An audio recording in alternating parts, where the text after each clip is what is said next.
कहा जाता है कि रक्तदान ही महादान है। जी बिल्कुल। तो आप रक्तदान को लेकर हमारे युवाओं को क्या संदेश देना चाहेंगे? आज के दौर में सर क्या होता है ना कि हार्ट अटैक बहुत ही ज़्यादा आपको देखने को मिल रहा होगा। तो अगर उसका एक ही सॉल्यूशन है कि आप कंटिन्यू 90 दिनों में एक बार ब्लड डोनेशन कीजिए। तो जैसे हम आपके संस्थान की बात कर रहे हैं, आपकी एनजीओ की जो सेवाएं हैं उनकी बात करें, तो मैं जानना चाहता हूं कि आपका एनजीओ रक्त के अलावा किन किन और क्षेत्रों में भी काम करता है? हॉस्पिटल के अंदर जब डिलीवरी के वक्त शिशु अगर डेथ हो जाता है तो ग्रामीण क्षेत्र वाले उनको साथ में तो ले जा नहीं सकते। नमस्कार, मैं मुकेश कुमार और आप देख रहे हैं द बवाल।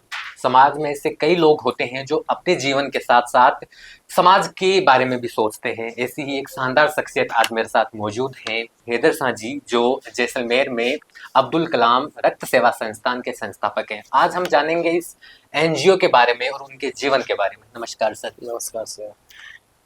सर, मेरा आपसे पहला सवाल तो यही है कि सर, इस फाउंडेशन या इस सेवा संस्थान आपने इसकी स्थापना की है, तो इसके बारे में ये विचार आपको कहाँ से आया? जी 2020 में जब कोविड टाइम में ब्लड बहुत ही कम लोग डोनेट करने आ रहे थे क्योंकि लोग घर से बाहर भी नहीं आते थे।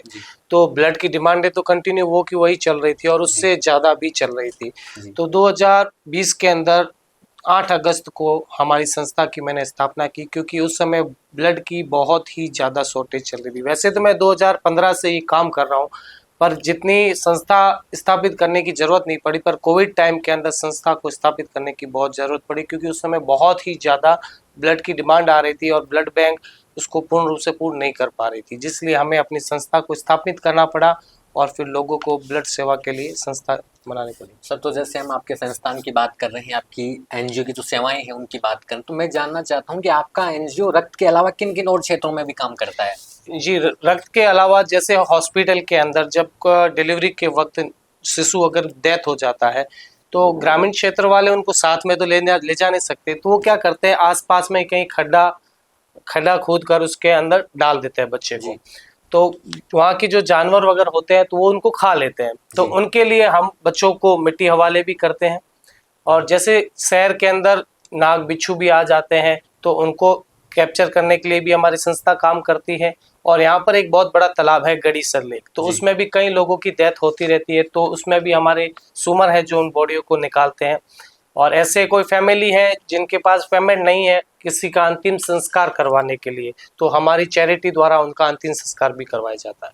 अब तक आपके एनजीओ ने क्या क्या अचीवमेंट्स प्राप्त किए हैं जो लोगों को आप बताना चाहेंगे, हमारे दर्शकों तक आप बताना चाहेंगे? नहीं, जब संस्था हमने प्रारंभ की थी जब 45 मेंबर थे, आज हमारी संस्था में 600 मेंबर है जी। तो पर ईयर्स यानी एक साल में कम से कम 300 यूनिट हमारी संस्था से ब्लड जाता ही जाता है। उसके अलावा ऐसे कई केसेस है जिसके अंदर अंतिम संस्कार है तो साल में 5, 6 या 10 भी अंतिम संस्कार करवा देते हैं। और बच्चे हैं तो उनकी भी मिट्टी हवाले कर देते हैं। और कम से कम हफ्ते में 2 से 3 सांप बिच्छू कैप्चर करके हम जंगलों में छोड़ते हैं। सर, जैसे मैं जानना चाहूँगा कि आपकी संस्थान में कोई आपके साथी मेंबर या साथी सहयोगी ऐसे हैं जिन्होंने अपना देही त्याग कर दिया है कि जब मतलब समाज सेवा के लिए?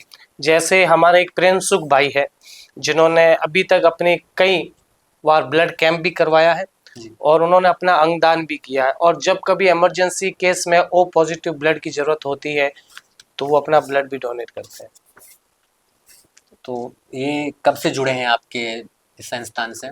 प्रेम सुख भाई तो लगभग स्टार्टिंग से ही कंटिन्यू हमारे साथ में है। सर, मैं आपसे जानना चाहूँगा कि अगर किसी के अंदर समाज सेवा का जज्बा है जी और आपके संस्था के साथ जुड़ना चाहता है तो इसके लिए उन्हें क्या करना होगा? सर इजीली है, मेरा न्यूज़ बनती है संस्था की तो उसमें व्हाट्सएप नंबर भी रहते हैं। तो सिर्फ इजीली है कि अपना नाम, अपना ब्लड ग्रुप और आपने लास्ट बार ब्लड कब डोनेट किया था, ये 3 चीज़ें आप हमें सेंड कर दीजिए तो हम अपनी जो लिस्टें हैं उसमें ऐड कर लेंगे। फिर जब हमें कॉल आता है तो हम उनको फ़ौरन बुलाकर ब्लड भी दिलवा सकते हैं और दूसरी चीज़ों के लिए भी उनको समाज सेवा के लिए आगे लेके आ सकते हैं। सर, जैसे कि आप अपने से इतर ऐसे लोगों की मदद करना चाहते हैं जो समाज में कहीं पीछे रह गए या पिछड़ गए हैं, तो ये संस्कार आपके जीवन में कैसे आया? इन विचारों के पीछे कौन है? सर सबसे पहले तो मैं अपने फादर को बहुत बहुत थैंक यू कहूँगा, बहुत धन्यवाद कहूँगा क्योंकि उन्होंने ही मुझे इस काम के लिए आगे लिया। जैसलमेर में जब ब्लड बैंक का ओपनिंग हुआ था तब पहला नेगेटिव खून मेरे फादर ने ही दिया था। और 2006 के अंदर हमारे किंग ऑफ द जैसलमेर बिजरा सिंह जी का एक्सीडेंट हुआ था, तो ओ नेगेटिव यानी 2006 के अंदर एक बहुत बड़ा टास्क होता था। तो मेरे फादर उनको ब्लड देने के लिए भी, ओ नेगेटिव ब्लड देने के लिए जयपुर भी गए थे और डीशा भी गए थे और जोधपुर भी गए थे और जैसलमेर में भी अपना काफ़ी बार ब्लड दिया। तो मेरे फादर ने 50 बार से ऊपर ब्लड डोनेशन किया। और जब मैं 18 साल का हुआ था तब मेरे फादर ने मुझको सबसे पहले यही एडवाइस दी कि आप सबसे पहले अपना ब्लड डोनेट कीजिए। सर, कहा जाता है कि रक्तदान ही महादान है। जी बिल्कुल। तो आप रक्तदान को लेकर हमारे युवाओं को क्या संदेश देना चाहेंगे, क्योंकि जो युवा वर्ग है वो पहली बार रक्तदान करने से पहले झिझकते हैं, घबराते हैं, डरते हैं, तो उन्हें क्या संदेश देना चाहेंगे? नहीं, हाँ, युवा के साथ साथ सीनियर सिटीजन यानी 50 उम्र तक जो लोग हैं, 50 उम्र तक, उनको भी रक्तदान करना चाहिए। जैसे आज के दौर में सर क्या होता है ना कि हार्ट अटैक बहुत ही ज़्यादा आपको देखने को मिल रहा होगा।